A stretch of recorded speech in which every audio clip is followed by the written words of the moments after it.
SIR আতঙ্কে এবার বহরমপুরে প্রৌঢ়ের আত্মহত্যার অভিযোগ উঠেছে। পেশায় মুড়ি বিক্রেতা ৫৪ বছরের তারক সাহার দেহ বৃহস্পতিবার দুপুরে বহরমপুরের গান্ধী কলোনি এলাকার বাড়ি থেকে উদ্ধার হয়েছে। পরিবারের অভিযোগ ২০১১-র ভোটার তালিকায় নাম থাকলেও ২০০২-এর ভোটার তালিকায় নাম ছিল না তারক সাহার, আর তাতেই আতঙ্কে ভুগছিলেন। বুধবার সন্ধ্যায় বন্ধু বান্ধবদের কাছে কথার ছলে আত্মহত্যার কথা প্রকাশ করেছিলেন, কিন্তু বিষয়টিকে সবাই হালকাভাবেই নিয়েছিলেন।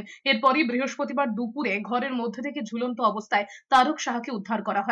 এর আগে বুধবারই ভাঙড়ে এসআইআর আতঙ্কে যুবকের আত্মহত্যার অভিযোগ ওঠে। তার আগে মঙ্গলবার এসআইআর আতঙ্কে উলুবেড়িয়া কান্দিতে জোড়া আত্মহত্যার অভিযোগ উঠেছিল। স্বামী কালকে গিয়েছিল, দিয়ে নাম পাইনি খুঁজে, এমনি ভোট দেয়।